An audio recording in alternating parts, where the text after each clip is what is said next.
Oke, bentar ya. Saya mulai ya. Assalamualaikum warahmatullahi wabarakatuh. Waalaikumsalam warahmatullahi wabarakatuh. Syukur alhamdulillah kita bisa bertemu secara virtual eh, pada perkuliahan mata kuliah Teknologi Komputer dan Sistem Informasi Laboratorium. Sebelumnya saya akan memulai Bismillahirrahmanirrahim. Alhamdulillahirrabbilalamin. Wassalatu wassalamu ala asrofil anbiya'i wal mursalin. Sayyidina wa habibina Muhammadin wa ala alihi wa sahbihi ajmain amma ba'du. Allahumma faqihna fil ilmi wa alimna at-ta'wil. Alhamdulillah kita dipertemukan dalam keadaan sehat. Sehat ya, artinya sehat adalah kita bisa bertemu di sini. Walaupun mungkin saya sendiri masih batuk-batuk, kemudian ada perubahan iklim, sehingga eh, kita dipaksa untuk memelihara daya tahan tubuh kita ya. Jadi teman-teman diharapkan untuk minum minuman yang bergizi, kemudian nanti jaga kesehatan baik-baik selama perkuliahan ya. Jangan sampai sakit. Kemudian mungkin ada yang sudah praktikum mulai ke rumah sakit, kemana silahkan dijaga kesehatan dan selalu mawas diri. Oke, di pertemuan kemarin kita sudah membahas tentang Microsoft Word, Microsoft Excel, kemudian teman-teman juga sudah membahas tentang atau belajar tentang bagaimana membuat slide PowerPoint yang sedikit lebih interaktif ya daripada sebelumnya. Mungkin teman-teman tidak memaksimalkan fitur-fitur atau belum memaksimalkan fitur-fitur yang ada di Microsoft PowerPoint, tetapi kemarin teman-teman sudah berusaha untuk memaksimalkan dalam fitur-fitur tersebut. Kemudian sebelum kita belajar tentang Microsoft PowerPoint kemarin, kalau ada pertanyaan silahkan nanti ditampung ya. Nanti kalau saya ketemu, saya hadir di kelas, silahkan tanyakan ulang. Kemudian sebelum perkuliahan Microsoft PowerPoint itu ada perkuliahan tentang Microsoft Excel. Teman-teman sudah berusaha bagaimana caranya membuat formula, nanti itu adalah formula sederhana, nanti teman-teman bisa mengembangkan. Kemudian bagaimana melingkan antar sheet yang ada di Microsoft Excel ya dengan menggunakan VLOOKUP.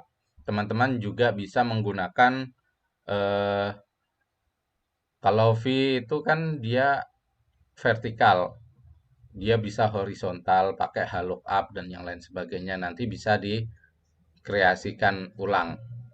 Kemudian bagaimana sih cara menghitung misalnya ada nama A di dalam suatu tabel misalnya ada berapa orang yang namanya ada A-nya. Itu nanti bisa dicari di internet dan di ini kan lagi dicoba untuk diformulasikan ya. Kemudian sebelumnya itu teman-teman juga sudah membekali diri dengan penguatan Microsoft Word di mana teman-teman bisa berusaha sudah mengedit dokumen, sudah menyempurnakan, sudah menambahkan daftar isi, nanti sudah mengatur format margin, kemudian mengatur tata letak halaman, kemudian bisa membuat mailing, dan kemudian kemarin sudah mencoba tools tentang chat GPT ya. Jadi sudah mahir untuk menggunakan teknologi-teknologi informasi.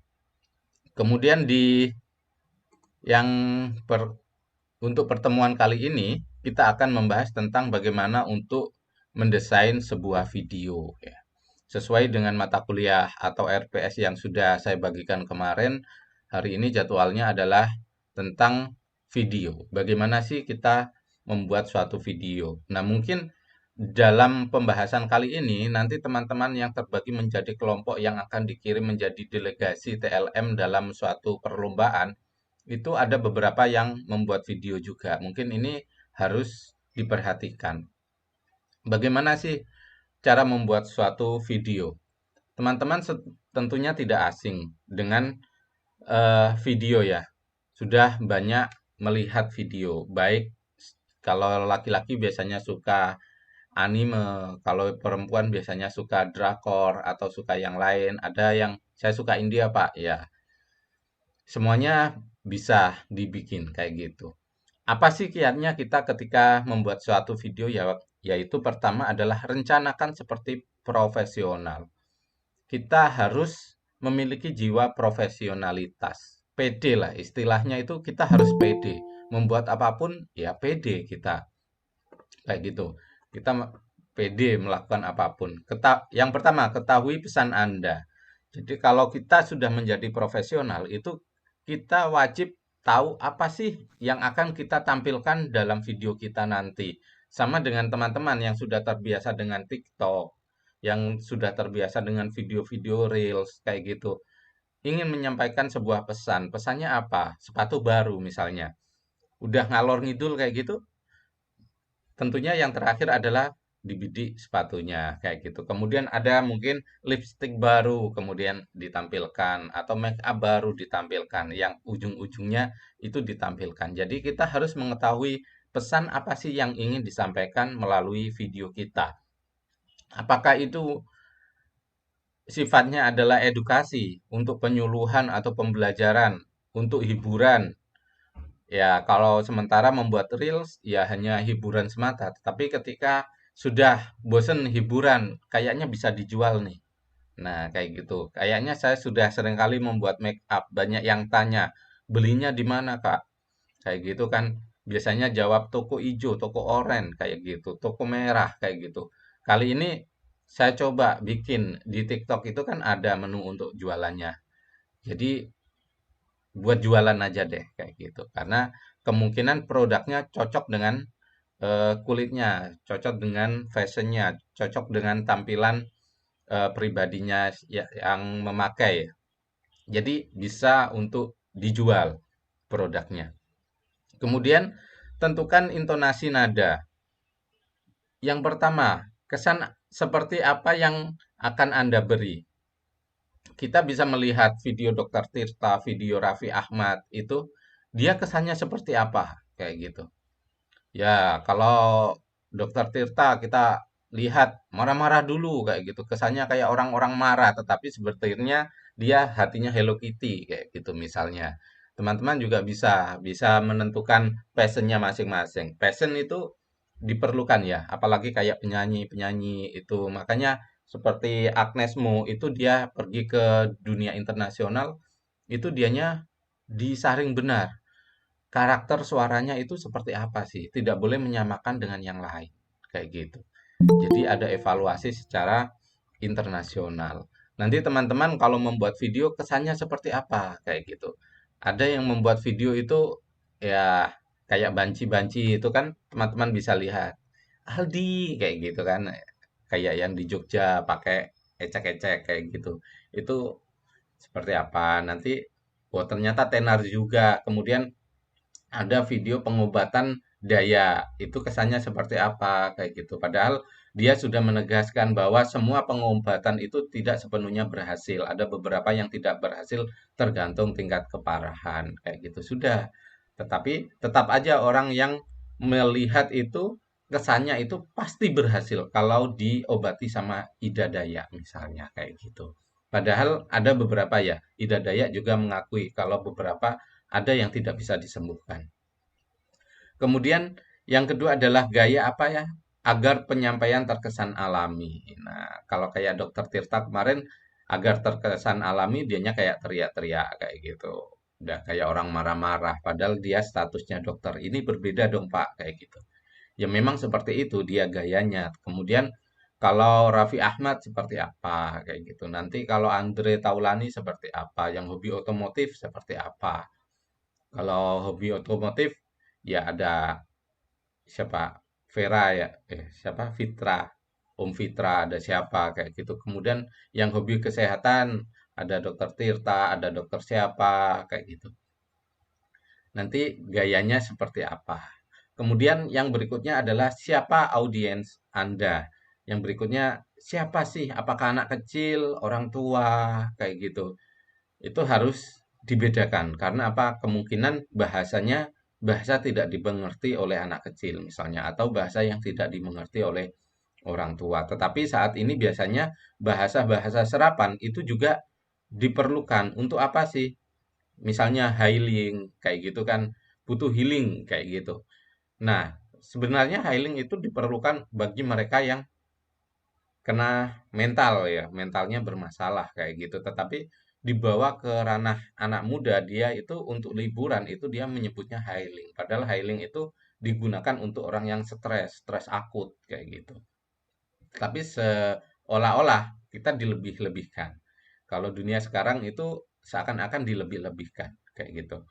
Yang kulitnya tidak putih, diputih-putihkan. Ya sudah putih, ditambah putihkan kayak gitu. Mana ada yang putih dihitamkan? Tidak ada ya. Biar kelihatan eksotis kayak gitu. Kecuali kalau orang luar.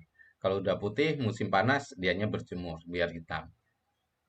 Kemudian yang terakhir untuk intonasi nada adalah tentang apa video Anda.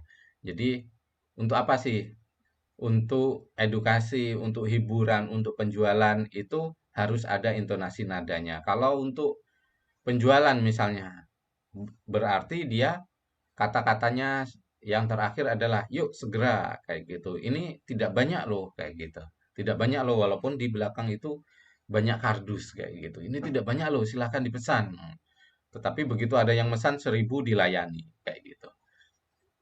Nah, itu juga mempengaruhi tentang bagaimana produk kita bisa berjalan atau bisa laku melalui sebuah video. Kemudian yang terakhir adalah perjelas video Anda. Nanti diperjelas kata-katanya, kemudian kalau bisa visualnya untuk gambarnya. Biasanya kalau sekarang adalah yang sangat terkenal itu adalah Shopee Live ya, Shopee Live. Jadi teman-teman bisa memantau bagaimana cara mereka berjualan. Jadi sistemnya itu kayak mereka lelang, lelang di Pegadaian ya. Jadi Shopee Live itu mungkin idenya adalah lelang di Pegadaian. Kalau lelang di Pegadaian itu biasanya mereka menampilkan satu barang kemudian dia menjadi keroyokan. Apalagi didukung sama platformnya, mereka memberikan diskon-diskon yang miring kayak gitu. Jadinya membuat kita sebagai audiens itu ya kalau ini bisa kalap ya. Jadi bisa tidak mikir, wah teman saya dapat banyak nih, akhirnya saya belum dapat apa-apa, kayak gitu.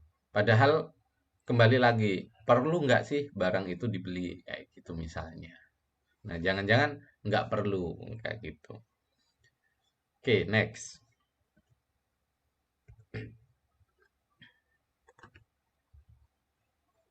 Bagaimana sih cara memulai sebuah cerita? Pada film atau pada video yang sudah teman-teman tonton misalnya, itu pasti dia dimulai dengan sebuah cerita. Misalnya kalau kita membutuhkan sebuah mixer, itu biasanya videonya pasti kita memarut sebuah buah, kemudian kita memerasnya kayak gitu kan. Sehingga seolah-olah mixer itu perlu kayak gitu. Jadi perlu banget. Apalagi waktu memarut itu kita terpeleset keluar darah kayak gitu. Wah, jangan sampai seperti itu. Sehingga kita membutuhkan sebuah alat tersebut kalau untuk penjualan. Tetapi kalau untuk sebuah cerita yang lain, misalnya untuk drama, itu biasanya mereka akan membuat sesederhana mungkin. Idenya adalah sederhana. Pertemuan dua orang. Mungkin dia sampai nikah atau enggak tentu kayak gitu. Yang penting bertemu aja dua orang itu. Nah, sederhana itu. Tetapi karena dia bertemu, kitanya ingin mengoreksi, ada apa sih di dalamnya kayak gitu kan? Wah, ini kok agak seru. Wah, ini kok waktu kayak sekolah dulu. Nah, kemudian kita dibuat penasaran dan ingin memuaskan keinginan kita. Seperti apa sih goalnya itu? Seperti apa sih endingnya kayak gitu.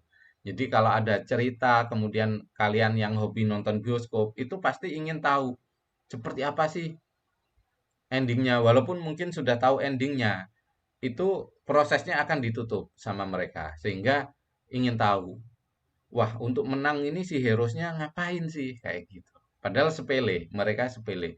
Kemudian yang terakhir adalah menjadikan suatu film tersebut sebagai kenangan. Jadi kalau sudah kita tahu endingnya seperti apa, kemudian kita sudah dipenuhi apa semua ini penasaran dan terpuaskan keinginan kita, itu akhirnya endingnya adalah jadi kenangan. Kalaunya nanti sebuah produk itu, wah, endingnya itu ya mungkin, wah enak ya kalau punya alat itu kayak gitu. Kita sudah nggak usah istilahnya motong alat pemotong kuku cuma ditempelin seperti itu kan. Kita tidak usah melihat aja kita sambil tiduran. Tiba-tiba kuku kita sudah terpotong dengan sepenuhnya. Kalau tidurnya 1 jam, kalau 2 jam habis jari kita kayak gitu. Misalnya nggak mungkin ya. Tetapi itulah yang diperlukan dari sebuah cerita baik produk, film maupun yang lain itu kita harus menjadikan itu suatu kenangan. Menjadikan itu ya harus dibeli kayak gitu. Kalau lipstick, wah jadi glowing. Kalau alat untuk kesehatan make up misalnya, wah kalau kayak gitu jadi glowing memang ya kayak gitu. Wah, nanti bisa-bisa duit untuk makan selama 1 bulan hanya dibelikan untuk make up kayak gitu. Jangan kayak gitu. Jangan tanggung-tanggung maksudnya. Kalau yang sudah hobi biasanya udah tidak mikir ya. Tetapi kalau yang lain, kayak gitu. Oke, next. Kalian bisa memilih mana yang perlu atau mana yang enggak. Ini adalah lanjutan bagaimana membuat sebuah cerita. Kalau tadi sudah dibuat alurnya sesederhana mungkin, kemudian bisa memuaskan keinginan dan penasaran suatu audiens, kemudian audiens itu sudah eh, terngiang-ngiang di kepalanya. Langkah selanjutnya adalah lihat sisi positifnya, kayak gitu. Kalau dia penjualan, itu ada kata hubungi kami hari ini. Kalau tidak punya duit, kayak gitu, dia akan malas menghubungi. Tetapi kalau ada kata jangan ragu untuk menelepon kami. Nah, ini disinilah mulai iseng kayak gitu. Walaupun tidak punya duit, ya kali aja bisa dilego nih. Kali aja ada diskon 50% nih kayak gitu kan. Nanti kalau ada diskon 50%, mungkin tabungan yang untuk pulang bisa dibuat beli. Kalau untuk pulang nanti mudah aja ada rezekinya kayak gitu. Misalnya. Nah, kata-kata itu harus kita pikirkan. Jadi antara hubungi kami hari ini dan jangan ragu untuk menelepon kami itu sebenarnya maknanya sama. Tetapi orang itu lebih suka jangan ragu untuk menelepon kami. Karena di situ seakan-akan si kita itu care dengan mereka ya. Jadi mereka itu jangan ragu lah, ayolah kayak gitu.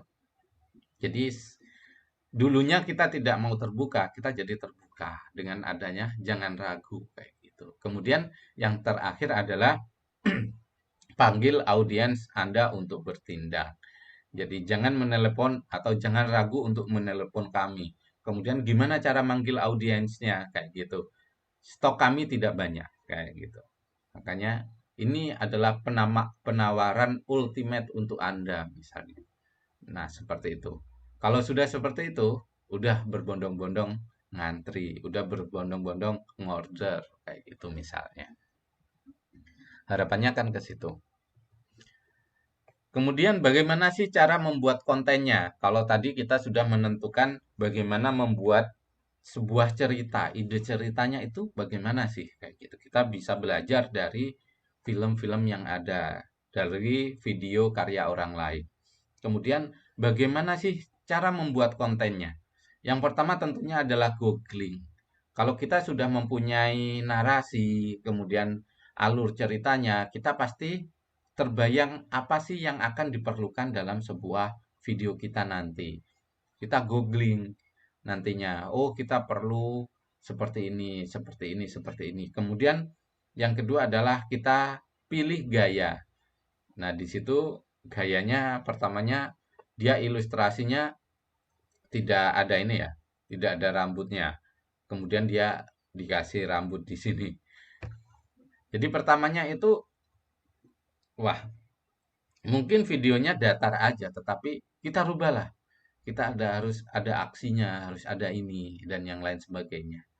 Kita harus menonjolkan khas Kalimantannya seperti itu mungkin. Mungkin bisa kita membuat video hanya di kelas. Tetapi coba kalau kita ke hutan pinus kayak gitu, hutan taman kota kayak gitu. Kayaknya lebih asik sekaligus healing kayak gitu misalnya. Atau wah, kebetulan minggu depan saya ke Kiram. Yuk, yuk ikut sekalian. Kita bikin video di sana. Kayaknya nuansanya lebih segar dan kita akan lebih fokus kayak gitu. Bisa untuk menentukan gayanya. Kemudian yang terakhir adalah keluarkan merek Anda. Jadi dikeluarkan logonya apa, produknya apa, kayak gitu. Atau yang menonjol kalau video penyuluhan, ya siapa yang membuat, kayak gitu. Rumah sakit mana misalnya, seperti itu bisa. Selanjutnya, kalau kita sudah membuat ide alur cerita, kemudian membuat konten, kita akan disibukkan dengan memilih warna. Kira-kira warnanya apa sih? Kayak gitu. Jangan kontras, termasuk kostum, itu dia pemilihan warna. Kayak gitu. Nanti teman-teman juga seperti itu. Kalau video tentang edukasi malaria, kayak gitu. Nanti seperti apa? Apakah di bantaran sungai atau di tempat yang lain? Seperti itu. Kita harus memikirkan si pewarnaan itu, warnanya. Jangan sampai konteksnya menyalahi daripada video kita. Jadi harus selaras ya. Kemudian tentukan font Anda.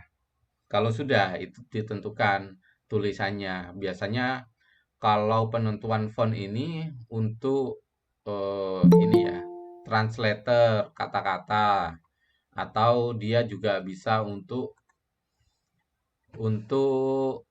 judul misalnya, untuk lokasi, untuk kata-kata yang kalau di TV itu duar, dang dingdung kayak gitu. Terus untuk video penyelah, misalnya kaget dia, terus teman-teman kasih kayak gitu kan. Biasanya ada ekspresi liar ya, ada ekspresi liarnya yang bisa ditampilkan. Itu adalah untuk menentukan font Anda. Kemudian selanjutnya adalah letakkan semuanya. Jadi atur sebaik mungkin antara teks, gambar maupun video. Jadi mereka itu di situ berteman. Artinya apa? Berelasi. Kalau sudah berelasi videonya, teksnya, itu kita sudah gampang banget atau sudah enak dipandang, enak dilihat.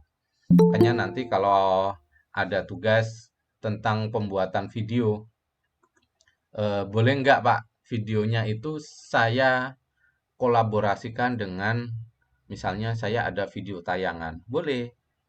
Misalnya seperti lihat ke atas kayak gitu kan, dia dimunculkan kayak dulu ada kata-kata apa, terus sambil menerangkan seperti ini nih kayak gitu. Terus kemudian dia tampil videonya, penjelasannya. Bisa dikolaborasikan. Nanti tinggal di pojoknya itu kortesinya apa, seperti itu boleh ya. Itu jadi letakkan semuanya berdampingan, tata serapi mungkin. Jadi sehingga mereka eh, gampang dilihat atau enak dilihat. Kalau di situ dia berelasi, dia bergandengan tangan. Artinya dia matching kayak gitu. Kemudian kalau kita sudah pilih warna, sudah meletakkan, selanjutnya adalah kita atur waktu. Nah, biasanya ini teman-teman, apa sih itu kok dikit banget? Apa sih kesimpulannya kok dikit banget? Tidak jarang teman-teman melihat video itu sampai diulang-ulang. Kalau memang tujuannya adalah untuk jam tayang, mungkin harus ada yang dipercepat. Tetapi kalau dia sifatnya penyuluhan, itu jangan dipercepat sesuatu yang penting, bisa hilang itu nanti apa yang ingin disampaikan, kayak gitu. Jadi bagaimana sih cara mengatur waktu yang benar? Yang pertama itu hitung 5 detik pertama. Di 5 detik pertama itu biasanya kalau teman-teman melihat di YouTube, melihat di manapun ya, 5 detik pertama itu dia berisikan tentang keseluruhan dari video itu, termasuk apa sih? Apa sih enaknya make up ini kayak? Apa sih enaknya lipstick ini misalnya? Ini tidak sampai tidak mudah luntur, tidak mudah ini, tidak ini kayak gitu kan. Dengan video dia posisi peletakan atau dia pemakaiannya itu berbeda-beda misalnya. Itu teman-teman pasti, oh iya kah kayak gitu. Itu di situ. Mohon maaf ya, saya membahasnya tentang make up dan yang lain sebagainya karena contoh paling mudah kayak gitu. Dan teman-teman cowok itu paling mudah memahami biasanya. Kemudian hitung 5 detik pertama, yang pertama. Hitung 5 detik pertama untuk menyampaikan apa sih produk Anda dan apa sih keunggulannya. Kayak gitu. Itu di 5 detik pertama. Selanjutnya bisa teman-teman kembalikan tentang reviewnya. Kayak gitu. Tentang per segmen atau runtutan interview, runtutan materi yang ingin teman-teman berikan. Yang kedua, buat video pendek. Jadi jangan terlalu panjang, dipotong-potong aja. Nah, ini bagus untuk ini, untuk ini, untuk ini. Pemakaiannya seperti ini misalnya. Nanti kalau pemakaiannya salah, ya dipotong. Jangan, salah. Ambil tisu di ini dulu. Jangan, potong aja kayak gitu atau diulang. Di situ dia logonya dia sampai jadi tulang belulang. Videonya belum selesai. Kemudian perjelas alirannya. Alirannya diperjelas.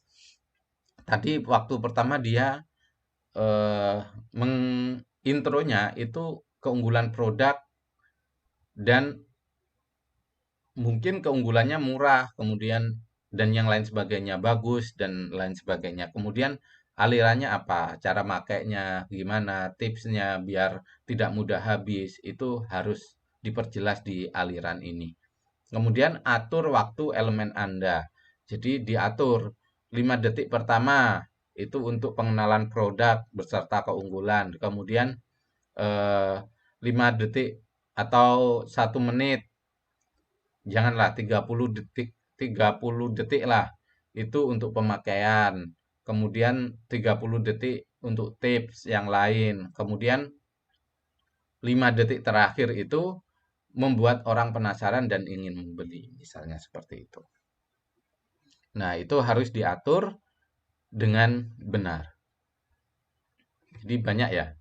Sekiranya kalau lihat video otodidak itu gampang aja nih. Padahal teorinya itu luas sekali.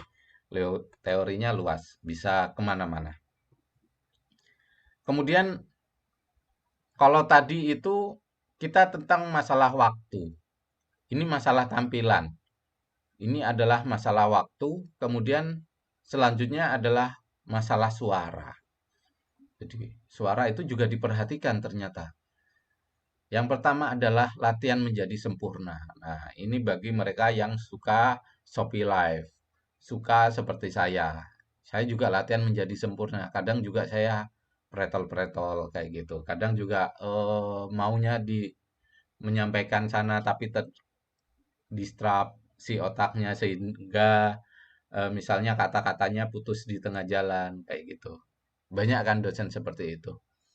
Kadang mahasiswa menunggu. Jadi ini kesimpulannya adalah kayak gitu kan, menunggu apa ya kesimpulannya.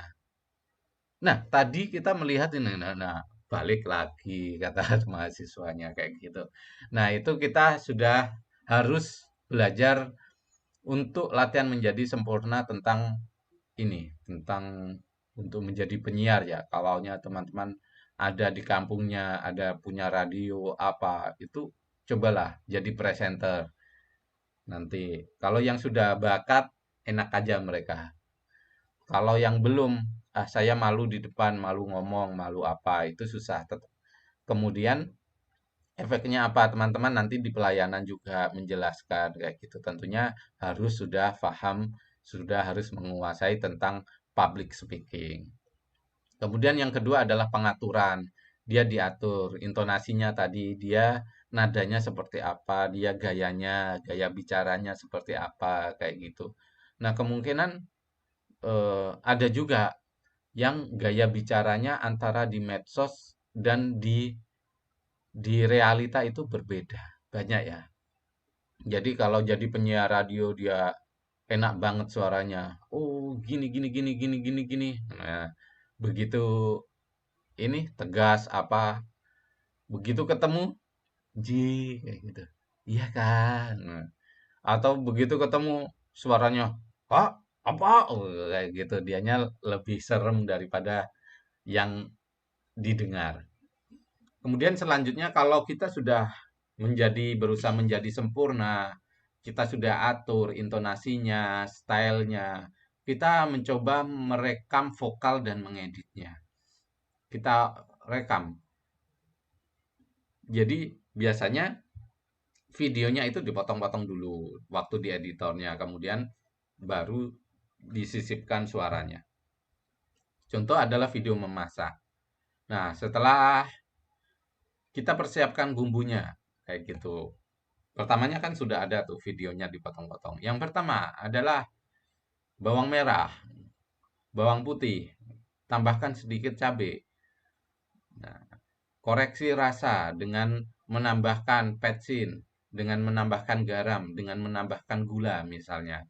Kemudian rebus sampai eh, rebus selama 5 menit sampai kelihatan mendidih. Biasanya ditambahkan dengan api sedang, dengan api besar, dengan api kecil kayak gitu. Kemudian terakhir adalah koreksi rasa. Kalau sudah siap dihidangkan, misalnya seperti itu. Nah, di situ vokalnya diedit. Kemudian yang terakhir adalah menemukan keseimbangan yang tepat. Misalnya begitu dicicipin, ternyata asin. Kayak gitu. Jadi gimana caranya? Kayak gitu. Ya nggak apa-apa, jangan dipotong. Kalaunya memang itu untuk penontonnya biar tidak tegang kayak gitu kan. Ternyata asin kayak gitu. Oke, karena ini terlalu asin, kita tambahin air sedikit air, kita tambahin gula kayak gitu. Wah, jadi oralit, Pak. Ya, urusannya nanti ya. Jadi kalau kita bikin oralit kan eh, garam sama gula kayak gitu. Jadi kalau masak keasinan tambahin gula jadinya oralit. Ya enggak ya. Enggak, Pak, kayak gitu. Ada yang komplain nanti. Enggak, Pak, beda, Pak. Kan ada bumbu yang lain. Oke deh, oke, oke. Yang penting yang terakhir adalah temukan keseimbangan yang tepat. Jadi kalau memang ada bug, misalnya ada kesalahan, ya ikutkan kayak gitu. Biasanya kan dia coba kalau laki-laki itu hobi otomotif, motornya dijempingin, ternyata jatuh dia. Nah, ketika jatuh tidak dipotong videonya karena dia menarik sesuatu yang lucu, menarik penonton, makanya dikasih kayak gitu. Ternyata nggak jadi jatuh kayak gitu. Misalnya, terus ditambahin tertawa kikik kayak gitu. Nah, itu bisa ditiru ya. Kalau seberapa banyak teman-teman teliti, seberapa banyak teman-teman memperhatikan di situ eh, tentang menemukan keseimbangan yang tepat ini akan terus tergali. Kemudian kalau sudah tadi ada mengatur waktu, kemudian ngasih suara. Nah, yang berikutnya itu biasanya teman-teman menyisipkan lagu. Biasanya ada musik. Nah, biasanya ada musiknya, saya sisipkan musik. Yang pertama adalah pilih lagu Anda. Nah, kalau di sini biasanya, kalau lagu ya, kalau videonya sifatnya penyuluhan dan teman-teman ngomong, kayak gitu, biasanya lagunya itu yang tidak ada suara. Biasanya instrumental aja. Jangan salah ya, nanti teman-teman ngomong lagunya itu juga bukan instrumental, nyanyi misalnya ada penyanyinya. Jadi begitu dengerin video penyuluhan malah ikut nyanyi kayak gitu. Kan dia harusnya fokusnya ke video penyuluhan, bukan video lagu kayak gitu. Nah, pilih lagu Anda. Jadi jangan sampai salah. Bagi yang suka ngasih eh, di sini ngasih tutorial, ngasih apa, tetapi backgroundnya adalah musiknya itu ada nyanyiannya, coba dipindah dengan musik yang instrumental. Nanti lebih terkesan yang mana. Yang kedua adalah jika perlu ulangi lagi. Ternyata panjang nih musiknya pendek-pendek, ya udah diulangi aja. Kemudian waktu yang tepat. Nah, ini kayak tadi, kayak ketika motor jumping dan jatuh. Itu dia dikasih lagunya pasti kayak gitu. Dia waktunya ditentukan. Nah, kemudian dia waktu menyentuh tanah, dia kasih beruak kayak gitu kan. Atau dia kasih bom meletus kayak gitu, jedum kayak gitu. Nah, itu harus ditentukan. Kemudian yang terakhir adalah mainkan dengan buku. Nah, di sini maksudnya adalah mainkan dengan buku itu kapan sih musik itu dia dikencangin dan kapan sih musik itu dia dipelanin kayak gitu. Misalnya habis jatuh kok dia ilustrasinya bom, maka dia harus dikencangkan jedum kayak gitu kan. Tetapi kalau dia jatuh bomnya kok jedum gitu aja, nggak seru katanya. Sama dengan ketika kita menonton anime. Kalau yang laki-laki suka One Piece itu kapan dia ditonjok, dia meletus kayak gitu. Terus kemudian sama dengan kalau drama, kapan dia malu, musiknya seperti apa, kalau dia bahagia seperti apa nadanya kayak gitu. Itu nanti bisa dilihat ulang. Kemudian yang terakhir adalah bagikan ke dunia. Kalau sudah jadi, semuanya sudah diperjelas, waktunya sudah diatur dengan seksama, suaranya diperjelas, musiknya sudah diatur sesuai dengan alur ceritanya. Yang terakhir, ya di rendering, kita bagikan di media sosial, di YouTube, di TikTok, ataupun di manapun teman-teman yang suka membagikan video-video tersebut. Kayak gitu. Jadi sebanyak itu teorinya ya. Nah, ini untuk link videonya. Mungkin ada yang ditanyakan? Silakan.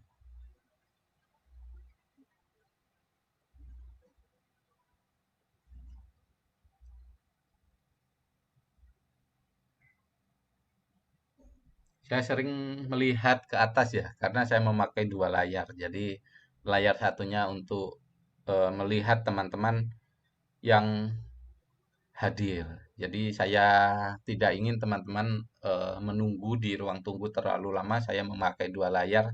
Jadi kok Pak Ali lihatnya ke atas kayak gitu. Di layarnya memang ada dua. Depan laptop saya, yang satunya di atas laptopnya. Kayak gitu. Silahkan kalau ada yang mau bertanya.